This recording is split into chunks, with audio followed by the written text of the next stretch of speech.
everybody, today I want to talk about something that often gets overlooked at a facility, and that is the site cleanliness. When you're running a family entertainment center, a retail store, a restaurant, whatever the case may be, oftentimes, obviously, when you first build it, you get it all set up, everything looks spick and span, it's super clean, it's super nice.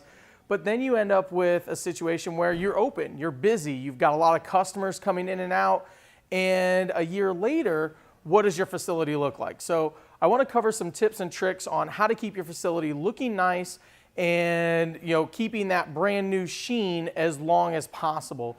The first and easiest method is just to have some basic checklists, right? On a daily basis, especially on your slower days, on that Monday through Thursday, here are the things on a rotational basis that we're going to deep clean, that we're going to focus on, whether it be your bathrooms, your arcade games, your carpets, your floors, your countertops, your party room chairs, whatever the case may be. You'll say, hey, every Tuesday is the bathroom deep cleaning day. Knowing that that day is just not as busy as your Saturdays. And so you've got some extra time when your staff is able to do that, because you need to be staffed anyways in case a group does come in. That's an easy thing that everybody should rotate in. I'm a big fan of accountability, so having a checklist, right, that ability for them to sign their name or initial off, that'll make a huge difference.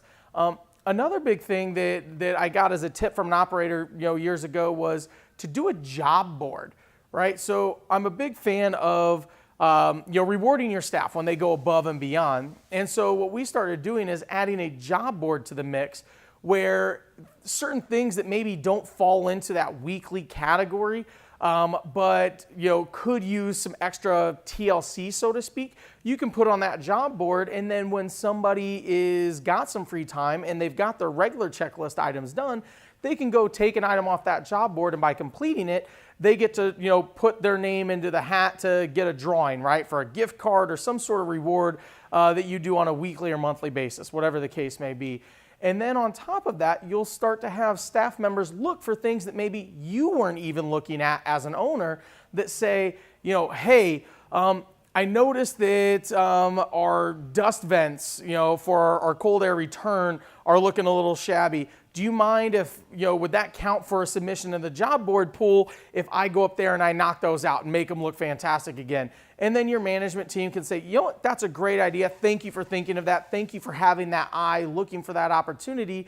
And it keeps your facility looking great, not only 1 year, but 3, 5, 7 years later after you're open. So definitely recommend doing that.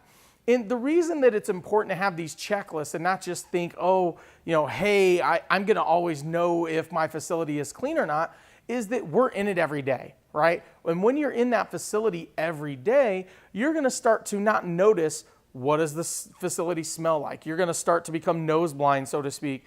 You're not going to maybe notice or perceive that scuff mark here or there on the floor or on the wall, that chipped piece of paint, that damaged item here or there. Just, they may not be relevant because you're seeing them, you're passing them on a daily basis, and they become part of your norm. So I recommend, as an owner or a manager, that you step out of that, that mode of I'm coming in, I'm coming to work, I got to get things done, and you try and look at your facility, as if you were a customer and if you were walking into it at a first time. And that's really hard to do. So beyond that, potentially take that next step, find a friend or a family member who maybe hasn't been in your facility for a long time, or they're just not there as often as you are. Have them come in and do a secret shop, right? Especially potentially even on a busy day. What does your facility look like to that customer, and have them give you an unbiased result. Another way to do that is start looking at your Google reviews and Yelp reviews or TripAdvisor reviews of just not your own facility, but also your competitive facilities in the area, and see, what are your customers perceiving? What are they seeing that maybe should get some attention? And realize that if that's what they're seeing, it might be the reality. And so just a couple easy tips. Hopefully you're able to take some nuggets and add them into your routines. Thank you, and we'll talk to you soon.